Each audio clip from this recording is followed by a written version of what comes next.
Trust is fragile. When it's broken, it creates a rift that can be difficult to heal.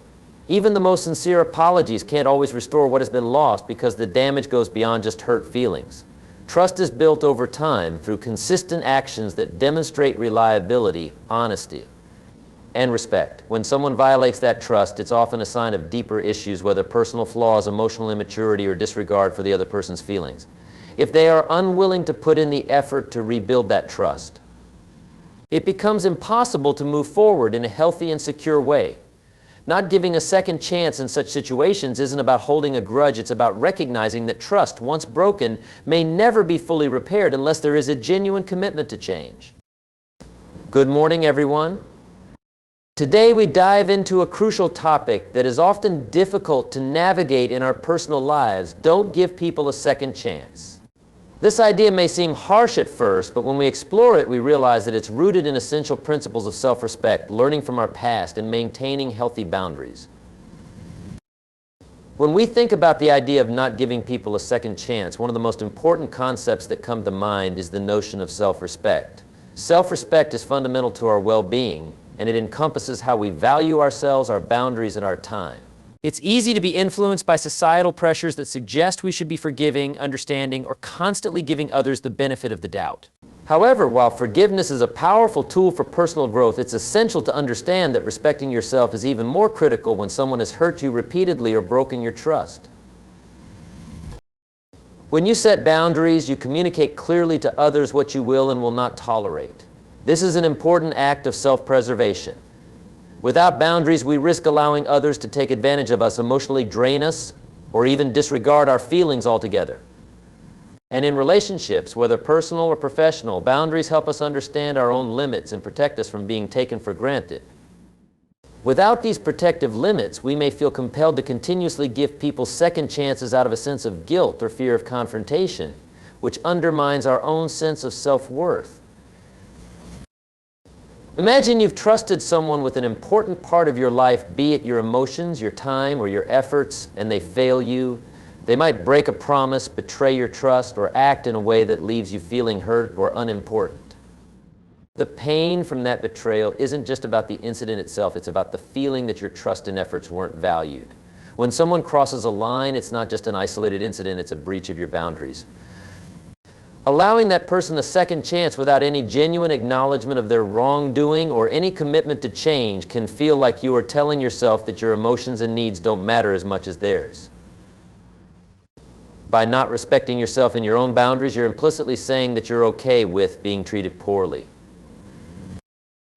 At the heart of this idea is the importance of asserting your value. Self-respect is about knowing that your feelings, your time, and your energy are not commodities to be taken lightly. If someone continuously disrespects you or causes harm without remorse, giving them a second chance could send a message that you don't value your worth enough to stand firm in your boundaries. It's easy to think that offering a second chance might be a kind or forgiving thing to do, but in reality it might be a way of denying your own feelings and sacrificing your well-being for someone else's benefit. It's important to recognize that respecting yourself doesn't mean you don't care about others. Rather, it means that you are aware of the need to maintain a balance in relationships. When you respect yourself, you are clear about what you are willing to tolerate, and you expect others to uphold the same standards. This level of self-respect makes it easier to walk away from situations where someone's behavior repeatedly shows that they cannot meet your needs or treat you with the respect you deserve.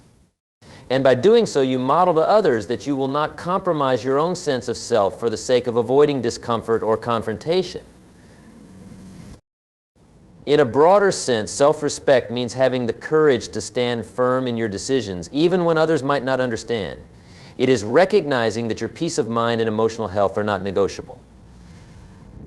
While it can feel uncomfortable at times, letting go of people who have hurt you and not offering them a second chance unless they genuinely demonstrate change is an act of courage and a declaration that your emotional well-being is important. You deserve relationships where mutual respect and understanding are foundational, and these relationships can only thrive when boundaries are clear and upheld. In conclusion, self-respect is not something we can afford to take lightly. When we do not respect ourselves enough to set and enforce boundaries, we allow others to take up space in our lives that they haven't earned. And by not giving people a second chance when they've shown a lack of respect or care, We are prioritizing our own emotional health and reinforcing the message that we will not accept anything less than the respect we deserve. When considering the idea of not giving people a second chance, another critical aspect to explore is the concept of learning from experience. Our past experiences, particularly those in which we have been hurt or disappointed, offer us valuable lessons that can shape our future decisions. Often, we may find ourselves in situations where someone has broken our trust or mistreated us, and the natural instinct might be to offer forgiveness or a second chance in the hope that things will improve. However, it's essential to understand that if we don't learn from these experiences, we risk repeating the same mistakes.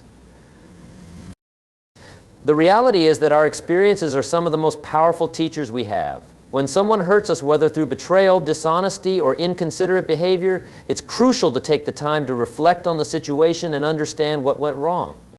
If we fail to learn from these experiences, we put ourselves at risk of falling into unhealthy patterns or relationships in the future. Offering a second chance without fully understanding what led to the harm in the first place can undermine our growth and personal development. It's not just about whether someone deserves forgiveness, it's about whether we have recognized the signs of a pattern that could repeat itself if we don't take decisive action. For example, if someone consistently fails to follow through on their promises, lies, or demonstrates a lack of consideration for your feelings, giving them a second chance without addressing these behaviors sends the message that you are willing to overlook the past in favor of giving them another opportunity to disappoint you. The lesson here is clear. If someone has shown a pattern of behavior that causes harm, they are unlikely to change without conscious effort and accountability. Simply hoping that things will be different next time doesn't address the root cause of the issue. Instead, we must recognize that offering a second chance without learning from our past experiences can lead to continued emotional harm. Learning from experience means taking the time to reflect on how past situations made us feel, what we could have done differently, and most importantly, how we can avoid putting ourselves in a similar situation again. It's about recognizing patterns of behavior, whether in ourselves or in others, that have the potential to lead to future hurt. When we truly learn from experience, we begin to trust our intuition more. We become more discerning in the relationships we allow to flourish, and we develop a deeper understanding of what we need to feel safe, valued, and respected. Sometimes the most valuable lesson comes from acknowledging that not every situation or relationship is worth salvaging. This may sound harsh, but it's the reality that we all need to come to terms with at some point. If someone has proven that they are incapable of meeting our emotional needs or respecting our boundaries, continuing to offer second chances only serves to reinforce the idea that we are willing to tolerate disrespect or mistreatment. The pain of learning this lesson may feel difficult at first, but the ultimate reward is the growth and self-awareness that comes from making decisions that prioritize our emotional health.